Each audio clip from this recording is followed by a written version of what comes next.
So, so Lindsay, we're ready to get started? Sure. Okay. So this is an interesting, we had this meeting set up a long time ago. Lindsay set it up. And what it started was what I've wanted to do the entirety of my farm career, which is actually document an entire season.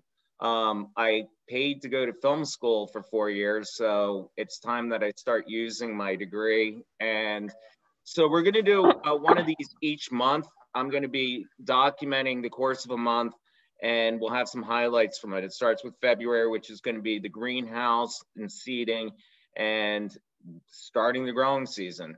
And then through the course of each month, I'm going to try and capture some of what actually takes place so that at the end of the season, I can take it, edit it together, and actually put together a film of what it is to work on Rushton Farm. I'm excited about this upcoming season. We have an incredible staff. I think it might be the best staff I've ever worked with. Definitely the most intelligent staff I've ever worked with. And first of all, congratulations to Molly Clark, who just received her master's degree from the University of Pennsylvania today in the mail. And, mail order degree. Can't take it back now. She's one of at least 3 people who are going to be working on the farm who have master's degrees from Penn, which Penn has been a great source for the people who've worked on the farm. Caitlin has her master's from Penn. Heather Kostick, who's working on the farm, has her master's from Penn. And I just generally love to support University of Pennsylvania. I think they're a great institution that does a lot of work, and they've also paid me to work there. So, and obviously Lisa Kajik, our bird conservation director, teaches class there. So with that being said, we also are excited to say that we've started our educational programming up again with a partnership we've had with Strathaven that goes back 4 years, where we're going to have students from Strathaven working in the field. And one of the great things about the farm is the social distancing and the issues we've had with the whole COVID thing has been not quite as onerous on the farm, simply because we can move people to different fields and have separation and still be able to educate, still be able to engage, and not have to worry about some of the issues that obviously we're facing in these times. So basically what we did today was, startup was this week. We went into the greenhouse. Caitlin, Noah, and Molly were seeding the last couple of days. We're moving soil. It's weird to show a startup because a startup is kind of ugly. It's just like things don't look great and you're moving around. And I will preface some of the footage with breaking out all my film equipment, putting in microphones, and setting stuff up. This is the beginning. So the video you're going to see tonight, I wanted to be able to show us in day working outside. And as we move forward, I think that's the way that we're going to be able to show the video in hopefully live time once we get things established. And so the plan is we're going to just go through kind of what was going on through the course of the day, what we were doing, and have some commentary on what it's like to start a season. Caitlin Welsh is going to be hosting in terms of running the video and managing that. And she is a master of all trades, working with bird program, RCC, farm program, education, and now communications and outreach. So with that, we're just going to do a short opening segment before we go into some of the other things, talking about how we start our seeds, how we transplant, and basically the startup of a farm in February. All right, thanks, Fred. So I will be screen sharing and showing the full sequence of videos while those are running. Total, probably maybe 15, 20 minutes worth of footage. While it's going, each video will be topic by topic. So feel free to use your chat, push questions in there if you're afraid of forgetting things by the time we get to the end. And once we finish with the videos, that's when we'll go back. We'll start with the questions in the chat, and then we will, and we can, it'll be a free enough form that if you have a question that goes along with whatever comes up in the chat, we'll address those as we go along. But then the end will be true, Q&A about anything else we might not have covered or what might be coming up in future sessions. So if anyone has any last questions, I'll get ready to share here. Make sure you adjust your audio. The way Zoom works is I will have it, playing through my system here with a setting that links my audio, but you'll be able to adjust yours to improve the sound on your side. All right, I'm going to turn off my video so I'm less distracting while this is going.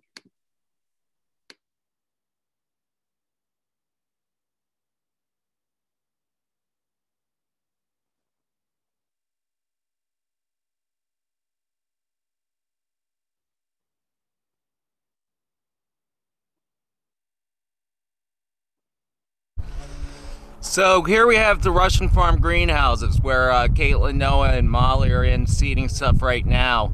One of the purposes of the presentation tonight is just to give you an idea of what the farm looks like as we start the season. And as I pan around to show you the farm, this is what I like about farming, is that any mistakes of the previous season get to be wiped clean, and at the beginning of the next season, you have a new start. So it's a blank palette. And in a few months, we'll be putting plants in the ground, and by June, we'll be harvesting numerous crops for our 125 members CSA. In planning, we have to look at crop rotation and understand that we have to move plants around to make sure that we don't have disease issues or nutrient issues in growing the crops. So right now, what we will be doing is looking at the different fields and trying to figure out where things go and when they're going to be planted, and basically the setup for the farm. So that started in January, along with our seed orders, which we'll be talking about a little bit later. This winter has been cold, it's been snowy, which is good for us because that's going to help prevent diseases and hopefully kill off some of the pests that we had the previous season. We like cold winters, we like hard winters, and it makes it all the better when you get to a nice warm greenhouse, which is where we're going to be going now.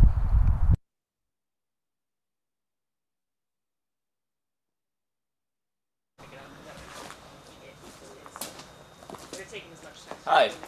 So now we're going to talk about seed catalogs real quick. So in November every year, the seed catalogs start turning up, and you get them from many different seed companies. And over the years, we kind of try to discern which seed companies offer the best seeds in terms of germination, in terms of variety, and for myself, trying to order as close to home as possible. So for instance, my brother Aaron, when he was in Santa Cruz, California, growing food, he would go to Territorial, which is California-based. It's an excellent seed company, but for us, we really want to get more in our wheelhouse of the Northeast. So that's where we go to Johnny's most of the time. Johnny's Seeds is located out of Maine. The seeds are perfect for the Northeast. They offer great variety. The germination's fantastic. Unfortunately, Johnny's has become very popular over the years, so where we do go to the catalog, we started stretching our seed orders a little bit more. High Mowing, which I don't have the catalog here, is based out of Vermont. They've become very popular recently. They have a great seed selection. If you participate in the plant sale, we're going to have all the plants listed. My best advice to you, if you want to find out about the plants, is to go to the catalogs. So when you see a certain kind of zucchini or a Brandywine tomato, you go to the catalog, look it up, and you can find out how big the tomato is, or what the taste is, how well it does, and so that will guide you through the plant sale once you get the order form.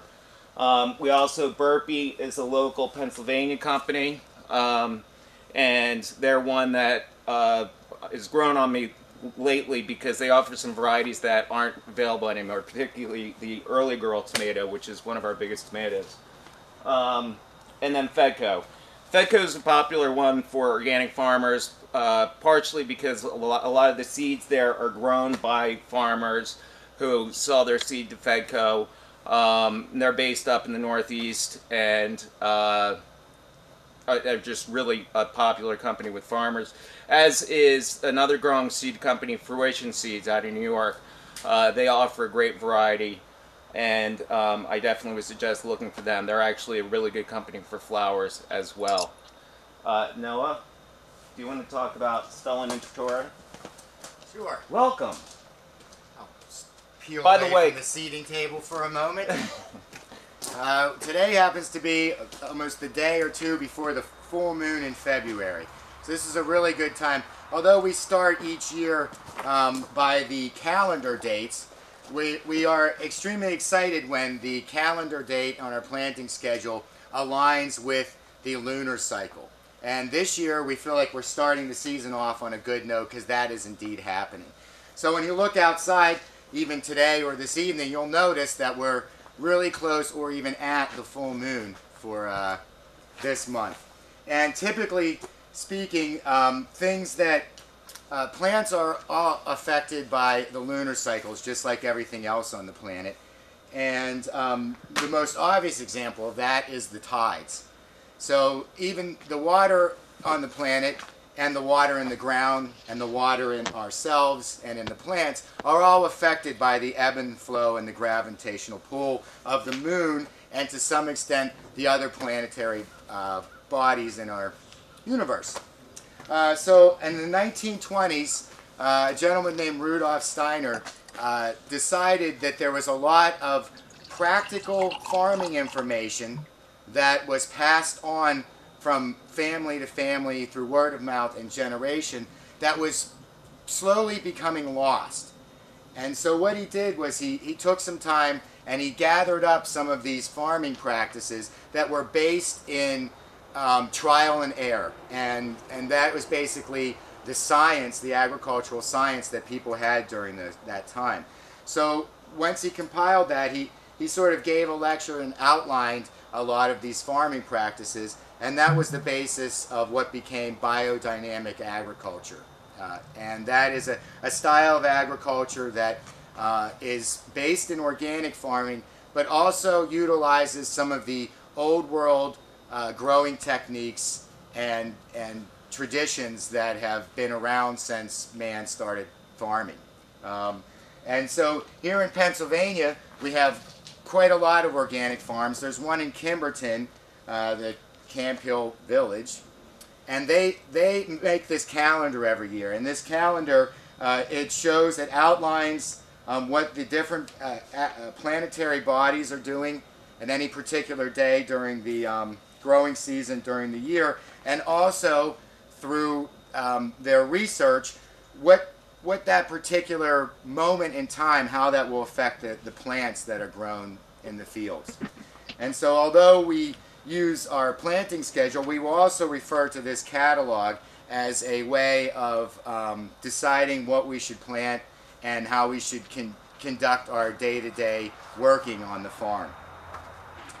We're very lucky in that Pennsylvania has always been historically a very important spot for biodynamic agriculture. And so we're lucky that we get to mesh this old world tradition with new school technologies.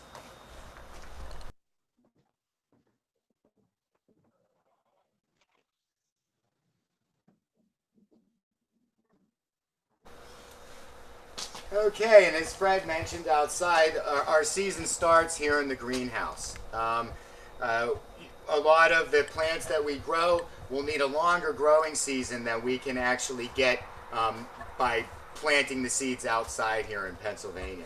So what we do is we have a greenhouse, and that lets us begin early and lets us transplant into the field. So it saves time, and it also helps to ensure that we have the proper numbers that we need to fill the share each week for our CSA.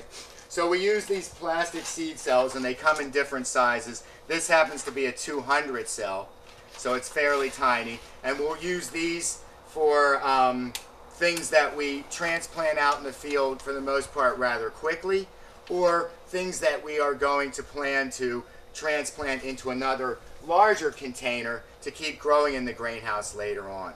And so these seed cells enable us to start early, but they also help us manage space in the greenhouse. If we started all of our seeds here in these 4-inch pots, we would take up a lot of space that we need for things that we would plant that go out in the field sooner. So we use these seed flats to start with.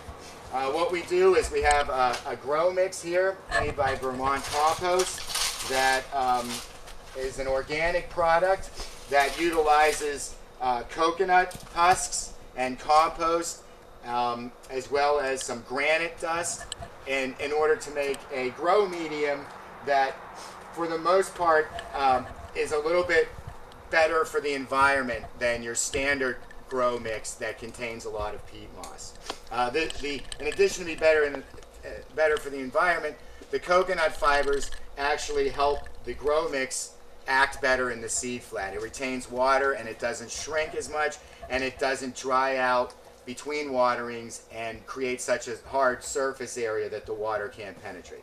So first thing we do is we take the flat, we lay it on in the wheelbarrow, and we fill the cells with soil. Exhibit A. Then we bring it over to our seeding table. Today we'll be seeding onions. We do 6,000 onions here at the farm, and they're something that does need to be started early. So what we'll do is I have a handy little piece of board here, because a lot of times when these seed flats are new and they come from the factory, the edges can be very sharp, so you have to watch your finger. So we scrape off the excess soil. The next most important thing to do is read the back of the seed pack. Because on the back of the seed pack, it'll tell you things, most importantly to begin with, is how deep the seed should be placed in the seed cell itself. Now, as a general rule of thumb, although it's hard to tell, sometimes they say that the seed should be put in 7 times the width of the seed. So not the length of the seed, but the skinniest side. Usually that equates to about 1/4 to 1/8 inch of soil. So what we do is we use another seed flat as a template, and that works really well. And with a light pressing, we can put indentations into the flat at approximately the exact depth that we need. And now, although this grow mix is very light and helps us maintain proper oxygen levels in the root zone, placing the seed at the right depth is still important, even though this grow mix is very light. If you're direct seeding into the field with your heavy soil, seed depth is even more important, because you don't want the seed to rot or dry out. You want it right at that sweet spot. So we have these handy little things. Most of the seeds that we start will be very tiny. We have these handy little seed dispensers. They're available at most seed companies and your favorite garden store. We'll pour these in. Incidentally, most seed packs, if it's from a reputable company, will tell you the germination rate. So if you're starting 100 seeds, it'll tell you the minimum amount that should germinate. Anything below 90% for a commercial farm is very hard to use, because when you start graduating up in these numbers, if you don't, it's only 10 out of 100, but it's 100 plants out of 1,000. So we like to make sure we have a high germination rate. We pour the seeds in here. This disc is calibrated for different sizes. We put it in there, and then we begin putting seeds in each cell. Now, it's not terribly important if you drop more than 1 in. We can always go back and thin later. And if our germination rate is low, oftentimes we'll put more than 1 seed into a cell to ensure that we get 1 plant in each cell. When you're growing for a CSA, the numbers of plants are very important. Okay, and so we move quite along. This has 200 holes in it. And so once you finish the seeding, I always make sure I tuck my seeds in, put them on the side. And now we take a little bit of grow mix that I've sifted to take some of the larger particles out, just so that it sits in the top of the cell better. And we gently cover the seed flat. Again, I'll use my handy dandy wooden ledger to scrape it off the top. Remove the excess from the sides because we buy this medium and we don't want to spill too much of it. And then for us here at the greenhouse, we put these things on what's called a germination mat. In addition to seed depth and the germination rate, your seed pack will also tell you at what temperature these seeds best germinate. For onions, it's between 77 and 84 degrees. So we'll take this seed flat and we take it over to our mats. Now these blue mats here are calibrated to a certain temperature with a thermostat. And we can put these on here and it will keep the seed at the proper temperature and increase or decrease the amount of time it takes for the seed to germinate. And it'll also make it so the germination is more uniform. After that, once we keep these watered, fairly moist, one of the tricks with these seed mats is oftentimes you'll have the soil dry out from down below. So we learned the weight of a wet flat, and that helps us so we don't have to look at the bottom of each. After about a week, we'll take these off so that the roots don't begin to get pruned by the hot temperatures and consistent drying from below. And we'll start to stack them on all of the different benches that you see in here. How's that?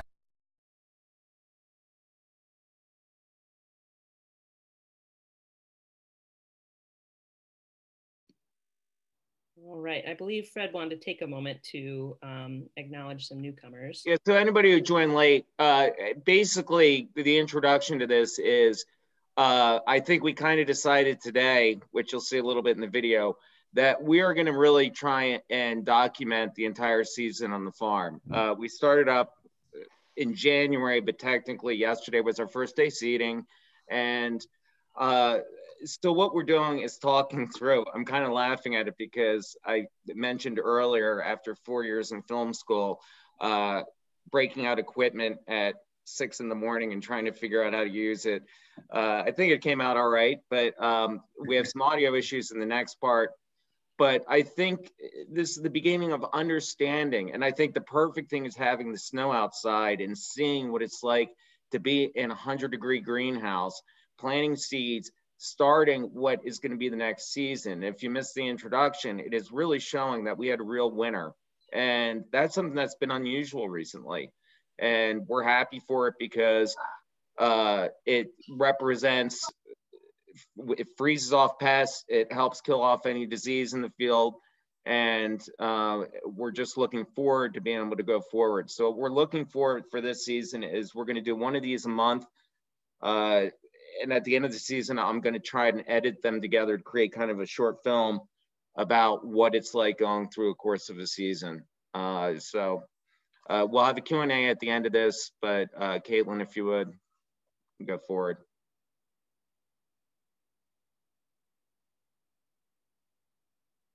On these germination mats. And before we get the greenhouse fully operating, we use this row cover, and it sort of acts like a greenhouse within the greenhouse. So this, in the beginning of the season, saves us from running the heater in here. These heat mats will generate enough, will keep the seedlings warm enough to sprout regardless of the temperature above it. So after we put the flat there, we wait a little bit. Wait a little more. I think they're probably germinated. Let's have a look. So we'll gently take the row cover off. Oh, and here we go. How about that? Just like in the movies. And so after we start them in these flat, a lot of times we'll have to transplant. That's when we bring it over to our transplanting area. And oh, look, Thanks, Molly Noah. seems to be ready to transplant right now. All right, so as we explained earlier, we do a lot of seeding into the smaller cells or open flats until they're, they have a few true leaves and they're ready to get potted up into a bigger container. So we'll put for the plant cell, which again we'll talk about later. We put a lot of stuff in these 6-packs.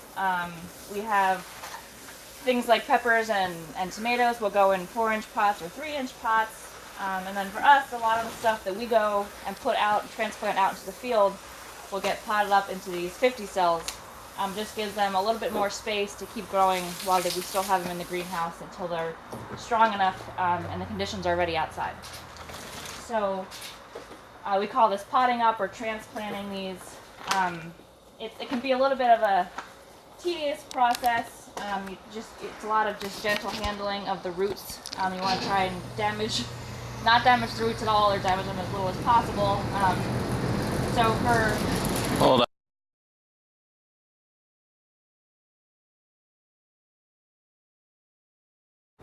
on. So for things like these magical chard and beets, we kind of do this like this. We'll use our really high-tech greenhouse tools, a butter knife, and we'll cut around the base of the seedling, trying to scoop up the dirt that's holding that the roots are holding on to, and that way you're not going to pull apart the roots at all. And again, just really nice and gentle, pulling at the base of the seedling here. If you're gentle, you'll get the whole little root ball for the little baby. And you can keep that all intact as much as possible. And then we'll go to whatever container you're using next. Another high-tech tool, a Sharpie or a pen or a pencil or your finger. And this is in containers that you've already pressed down the soil. You've got it to the level that you need it. A nice little hole, enough space to get the soil that's coming with it. And you want it to go in, you want the roots to go as straight down as you can. And that's where, again, like a pencil or a pen or a finger to keep those roots going straight down. You're going to press back around the base. You really want a lot of good soil to root contact. Squeeze it in there. I always have an extra, bucket of soil on hand to fill in. Fill it back in. Again, nice little pat down. And we'll do this a lot of the spring.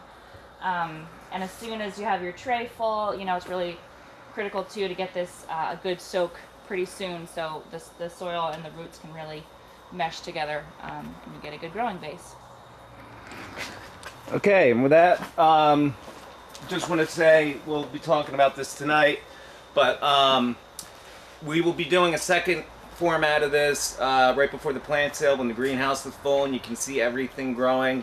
My suggestion would be, in preparation for the plant sale, go online, check out Johnny's catalog, and we'll be sending out the plant sale list at some time, probably early April. And you'll be able to get an idea of the flowers that we have, the plants that we have, in addition just seeing how the greenhouse has progressed from its first beginning of the season to where we are when we get to April. And with that, just want to thank everyone here, and I guess we'll see you tonight. See you tonight. And this is just one shot of the greenhouse, so we got context to exactly how desolate it is right now, because it's going to be a lot different the next time you see it.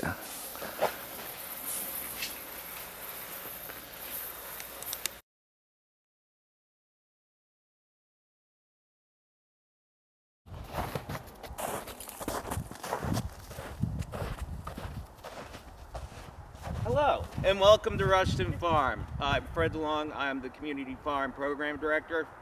I'm Caitlin Welsh. I'm back this season as the Bird Conservation and Community Farm Specialist.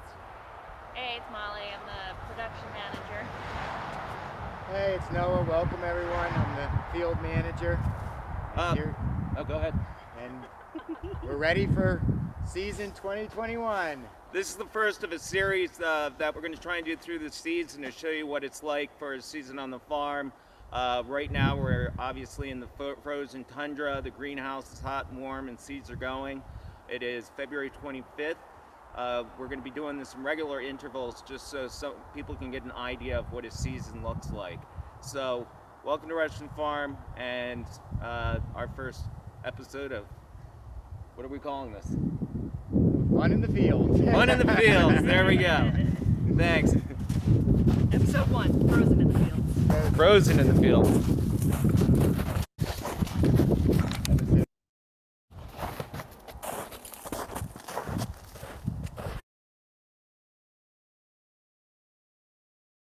Welcome to Rushton Farm. All right, I'll figure out how to turn that off in a second. There we go. All right. So we're back. I only see a couple questions in the chat, so I'll open that up and see where folks are at. Don't mind me, my roommates are home. Okay, all right. Paige asked, how do we water the seedlings? Molly, you're our water specialist. What do you want to tell us about watering? It's a high title. Well, in the greenhouse, we do all, you know, I guess we would call it overhead, but seeding with or watering with a hose while they're in the greenhouse. And like what Noah kind of demonstrated, we do a lot of making sure we're watering just what needs water, because as much as watering is important, it's also important not to overwater. So we do, you know, water once mid-morning or so, and then we keep an eye on things throughout the day and just water what is drying out. You know, sunny days need a couple waterings. You know, gray days, things stay pretty nice and moist. But we do water with just with the hose in the greenhouse. And I think the next, sorry, Caitlin, I think the next question was also about, you know, like frozen, if we're dealing with any frozen pipes or anything. And we're usually lucky and we're careful to, you know, unhook the hose. This is like a, you know, simple detail, but unhook the hose at the end of the night and we bring it into the greenhouse when it is going to be dropping down. So we don't have to worry about, you know, getting that running in the morning. So I just want to also throw in there, it is important when you look at what you have on your hose head, you need to have something that is kind of like a sprinkler type, a soft watering system that's not going to blow seeds out of the tray. Because when you first put the seeds in there, you know, obviously it's delicate, the soil's loose, and you want to make sure that everything gets compacted properly. And in terms of the watering for the frozen pipe situation, our hydrants are 4 feet deep. So basically we have a stopper that shuts off 4 feet under the ground. And so that's below the frost line. So we don't have to worry about anything freezing. So like right now, all our hydrants are on. But as Molly said, our biggest issue this time of year is just making sure we keep the hydrants open so that the actual heads, if there's water in them, don't explode or anything like that. Because that is the worst thing that can happen, is losing your water supply when you're doing seedlings and trying to get stuff started. Great, thanks guys. Unless there's any follow-up questions about the watering process, the next one has to do with what happens when things get established. So how do we keep fungus gnats and mold? How do we manage that? That's Noah.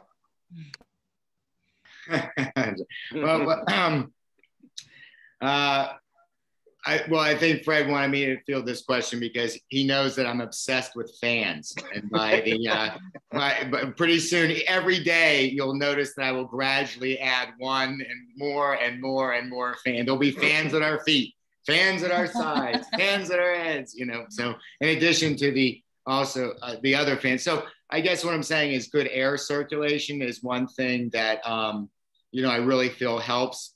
And being very conservative with the way that we water in the greenhouse. You know, we do like to let things dry down a little bit, and we, you know, always think about what the weather is going to be doing in the morning or the following couple of days, and that will help us decide whether we need to water heavy or just walk through and spot water.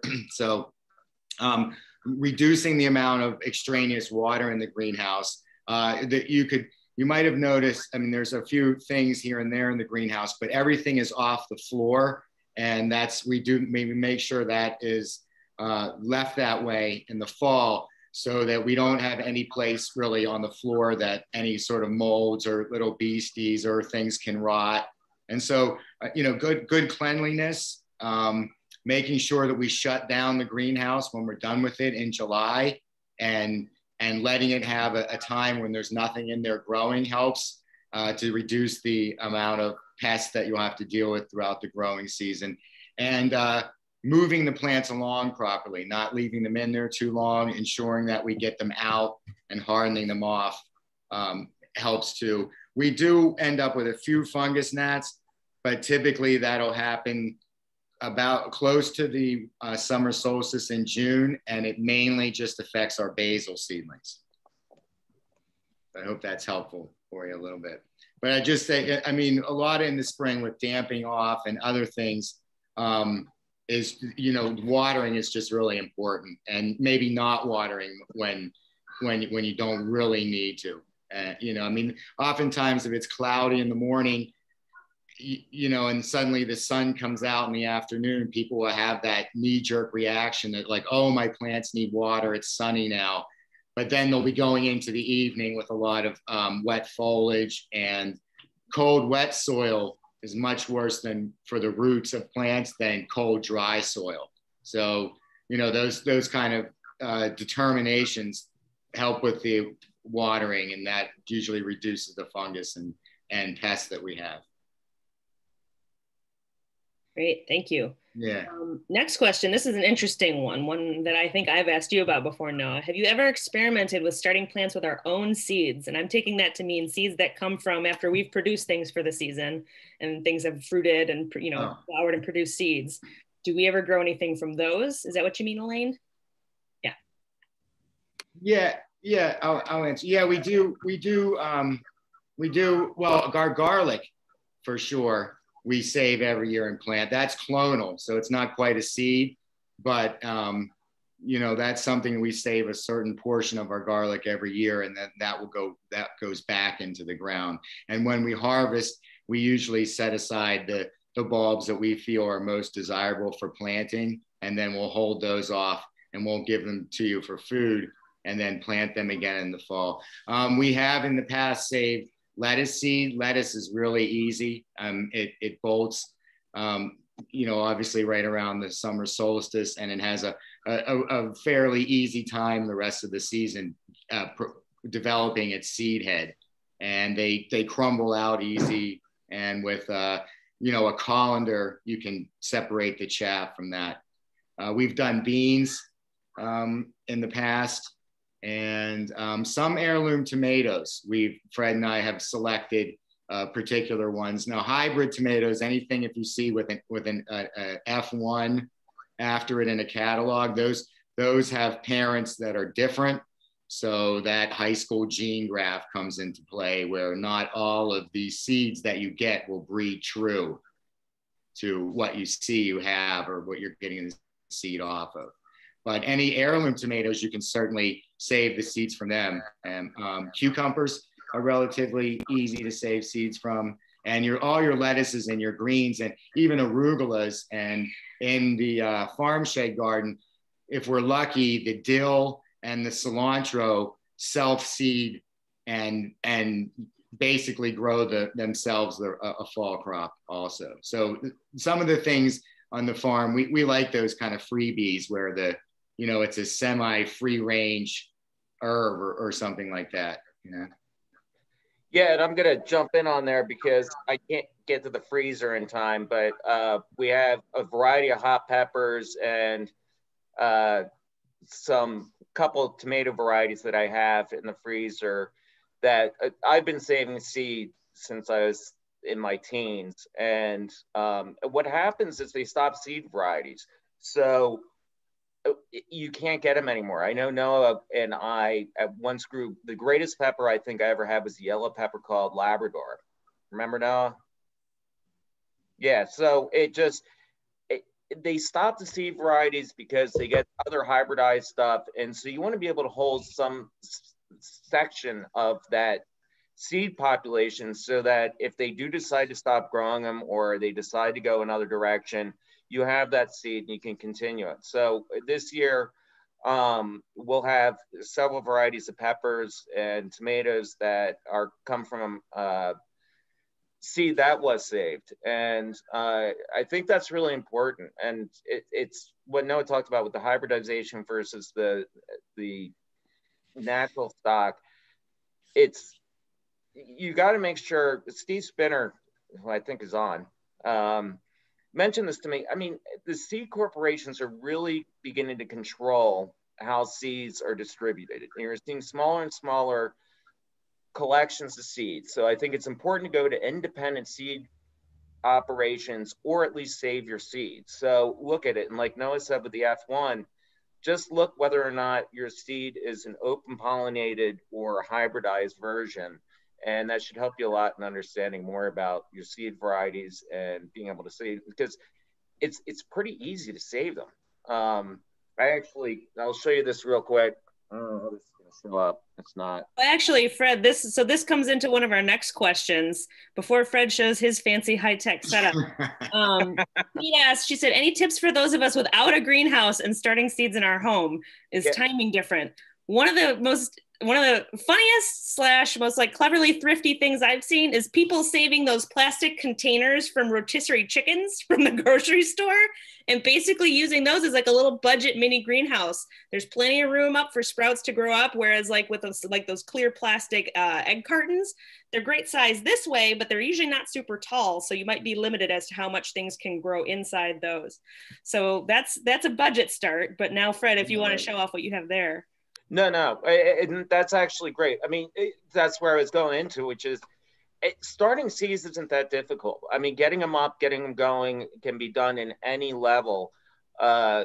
It's maintaining them after that. As Noah said when he was talking today, once you start losing space and they start getting big, you got to make sure you don't start too early, or you're going to have a mess when you come to May. And we have to remember it's still frost in May, especially this year where we've had a cold winter. I actually really think we're going to have a late frost as well. And so you got to time it out when you're going to start your seedlings. Everybody gets excited. It's getting warm. Things are melting. And everybody wants to start things up. And Steve Mastardi of Mastardi's in Newtown Square, we talk all the time that people come in, they buy up all these plants, they put them in or have them outside, and then they all frost and die. Now, Steve is the opposite of my mentor, Peter Flynn, who said, that's great, they're just going to come back and buy more, which he would probably kill me for. But it's the reality is you just got to be sensible about when you start stuff up. But the reality is exactly what Caitlin said. You get a plastic container, you got a cover on it, you got some warmth to it, you get it in the windowsill, and you're going to have seedlings. And with that, I will show my fancy winter contraption. I don't know if it's going to show up, to be honest, but yeah, it's not. So this is the winter workstation. Noah and I, one of the things we started together was a microgreens operation, I think like 20 years ago. And I have grow lights, and it's a whole setup. And I continue to do microgreens. They're fascinating. Basically what it is actually, I can do this. So what you see there is basically sprouts from broccoli, radishes, mustard, kale, chard, dill. There's about 15 different greens in there. Yep. And that's what we used to sell to restaurants in Westchester. And that's something that it's great to do during the winter. I can't stand not having fresh greens. And that's shows you can grow stuff through the course of the winter. The biggest problem with growing in the winter is light. And as soon as you get past basically January, once you start putting stuff on the windowsill, you can start being able to grow stuff. And I think that's important to know, because it's understanding storage vegetables, storage crops, and understanding the ability to grow greens in the wintertime is important to nutrition. And I think that's where we basically come down to is nutrition is the essence of why we're growing food, why we're part of CSAs, why we go to farms, is what we're buying. So.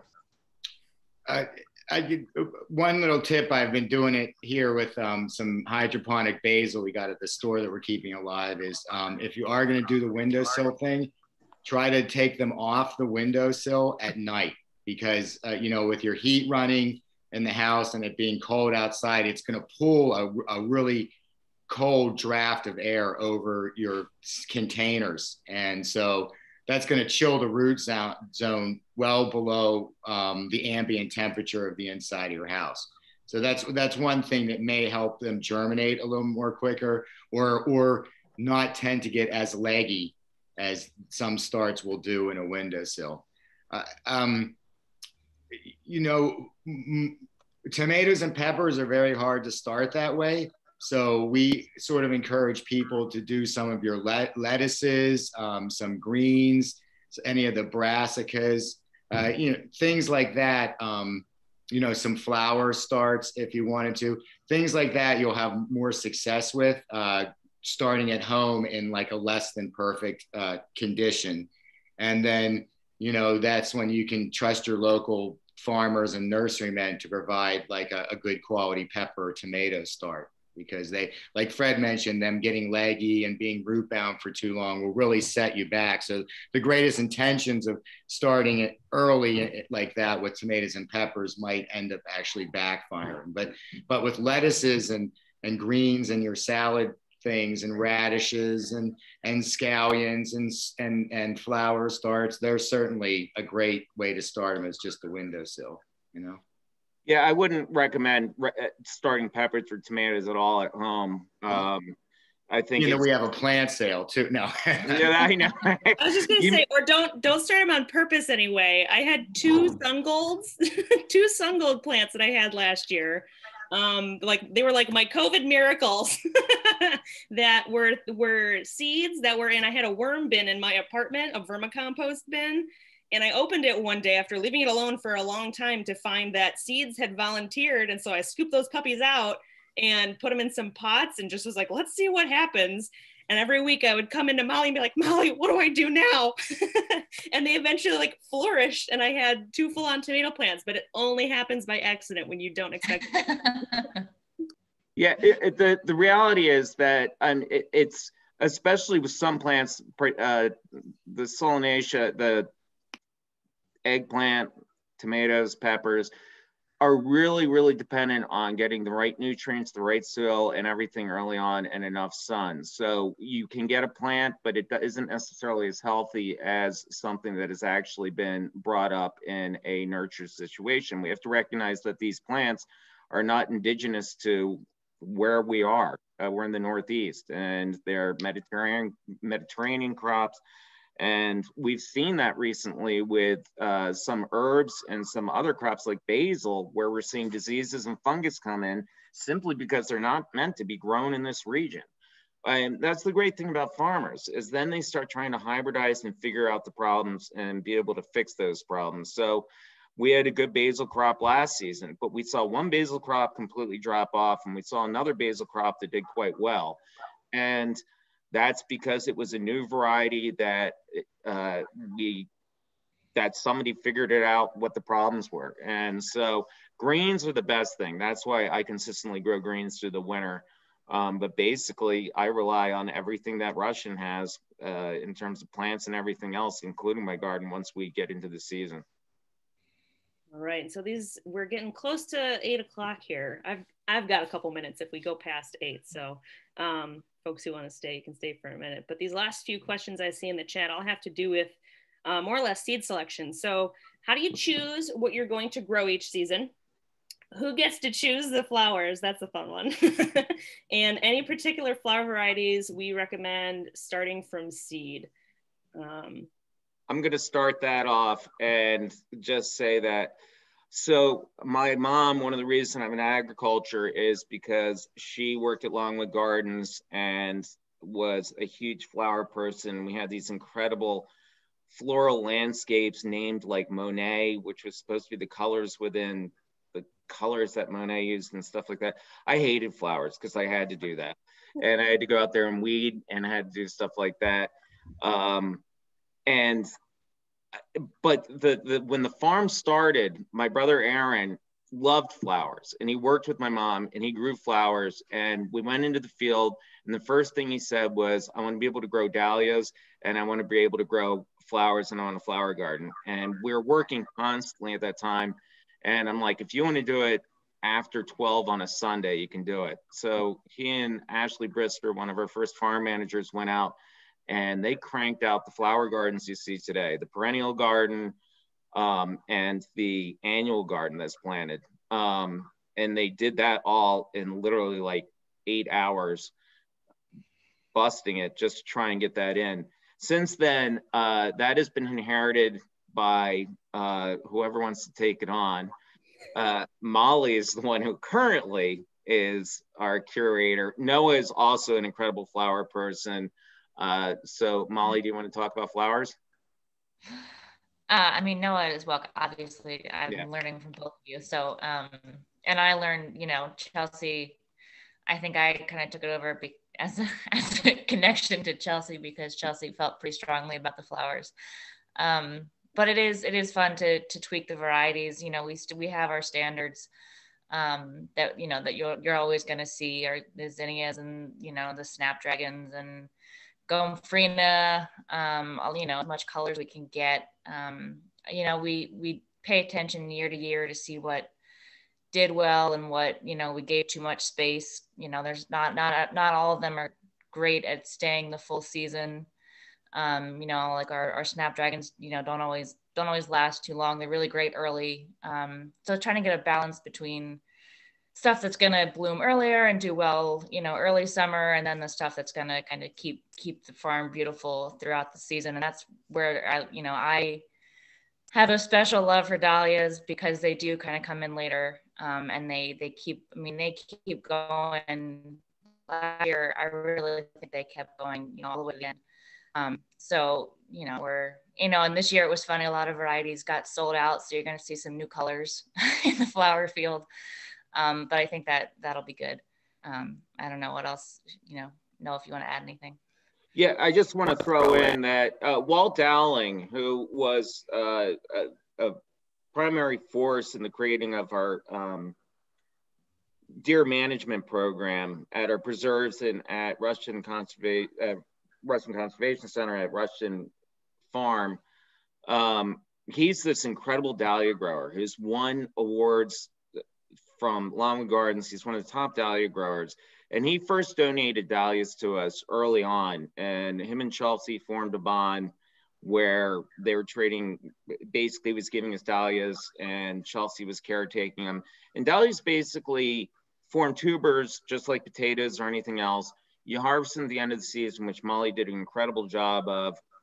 You hold the tubers and then you plant them the next season. So it basically just gives back. Once you have a dahlia, you have the tubers and you can keep going. That's why dahlias are the one flower that we have all over our property, because it's amazing. They come up, they're all different sizes, all different colors.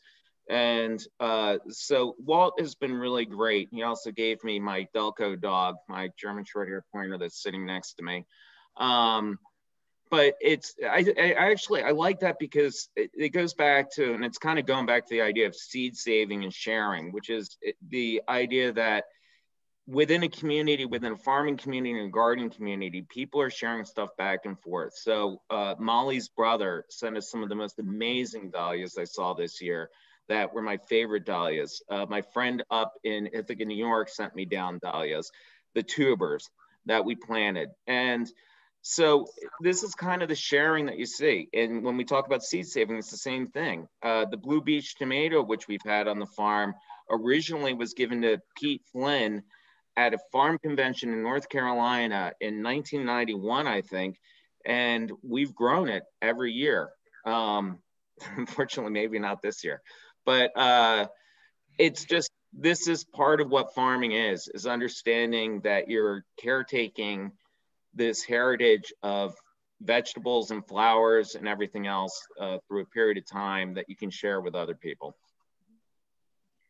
I think one question in terms of how we choose what we're going to grow each season, Noah, Molly, kind of like that process compared to this year with the seed popularity? What a normal year is like versus this year. Oh, flower varieties, yeah. I think that's everything. Yeah, everything. Well, I mean, there's a lot of like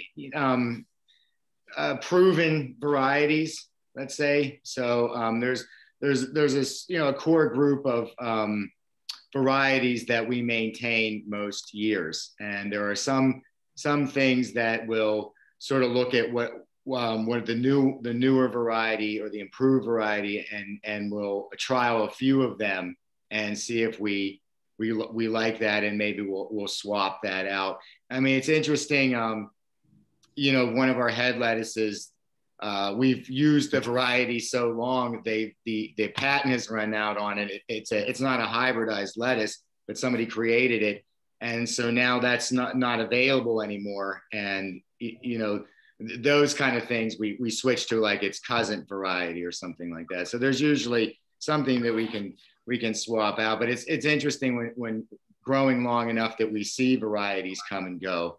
But we have through the 11 or 12 years of the planting schedule and the seeding and the combined experience of us, we have a pretty good idea of what varieties we grow, and we usually stick with them from year to year.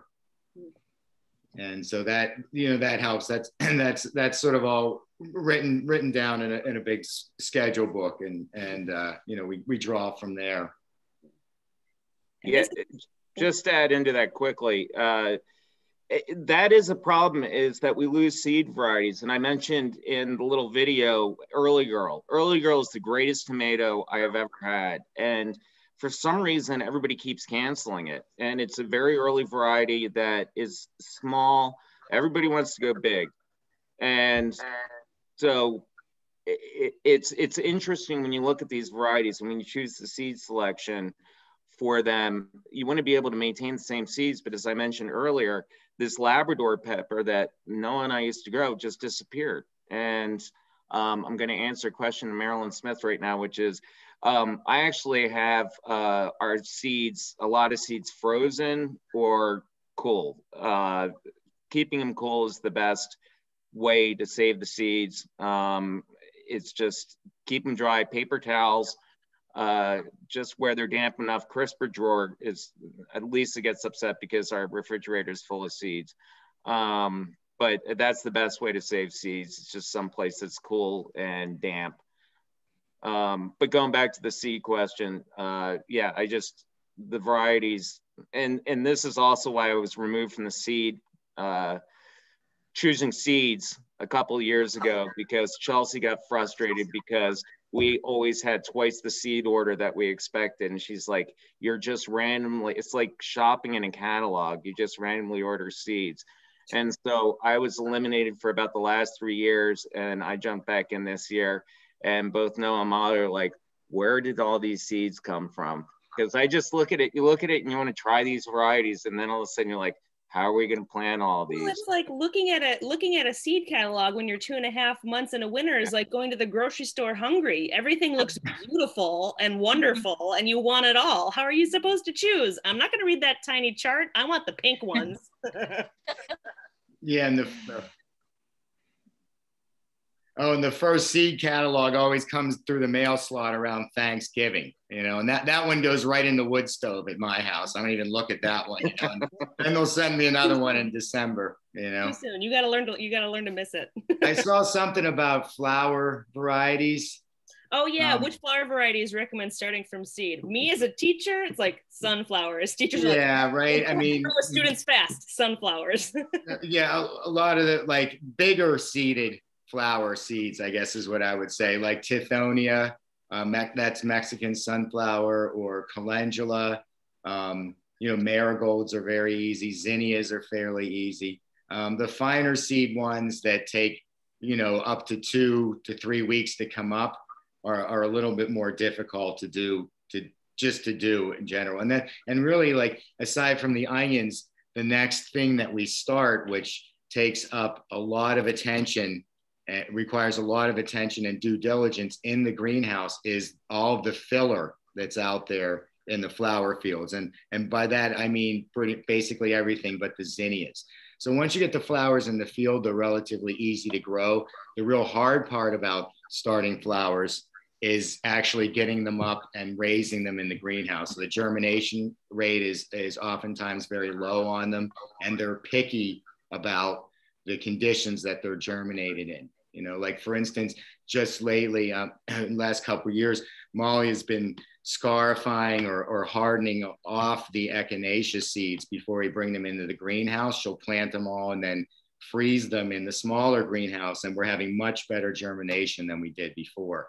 And so that's oftentimes people like to grow flowers and they get discouraged because they don't really get them to germinate that well. And just from a professional standpoint, that's one of the most difficult things to start in the spring.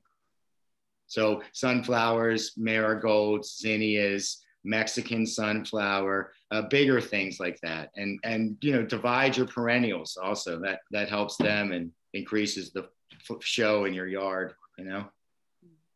So.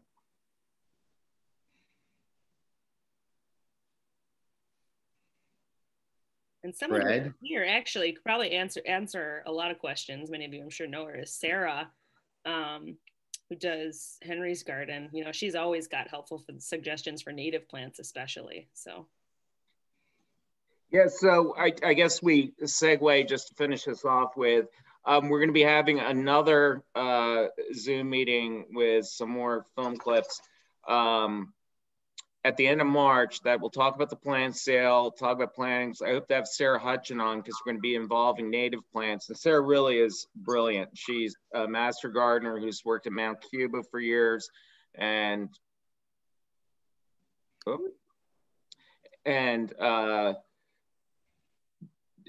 she's great. And so we're going to try and tie her in. So I'd look for that at the end of March. That's going to be for primarily for people who want to participate in the plant sale. The upcoming events, we have Sharpen Your Knife Skills for Spring Cooking with good friend Donna Lavrin, and Nature at Night Ornithology, Nature at Night Native Plants Planting Your Landscape, and filmmaker National Geographic explorer Alize Carrere presents Adaptation. Did I say that right?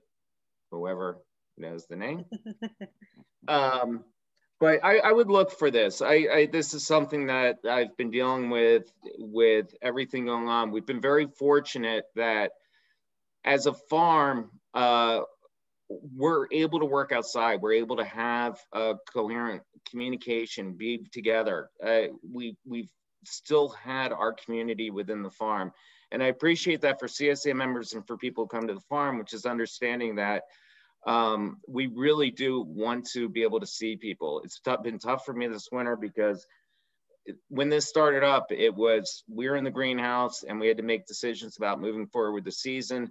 Going to the season, I feel much more comfortable with things, but things are still going to be a little bit different. We're going to be pushing through and still trying to be able to coordinate things where we're able to see each other and be with each other.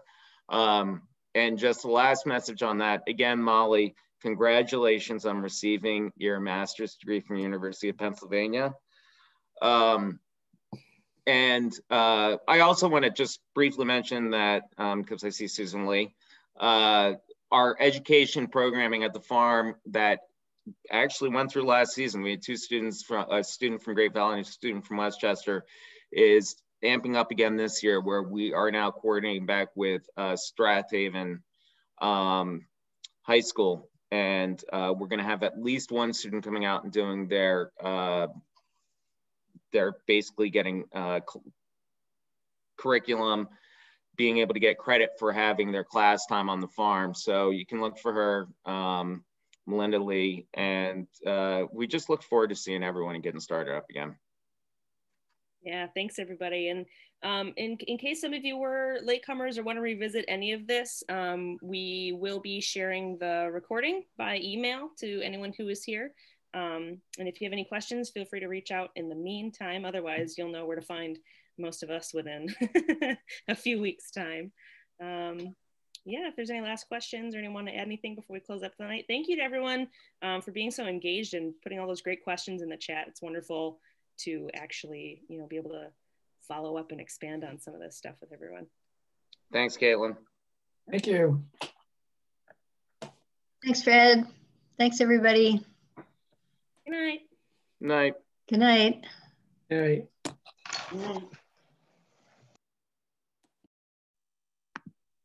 Well done, guys. Thanks. Thank you. Oop, no, I think you muted yourself. Unless you still want to be. Oh yeah, There you that go. was fun. You did good. Oh, no, you did such a good job too. Everybody did. I think That we was have more funny. jobs And running. yeah, that greenhouse thing was funny. That worked good, I thought,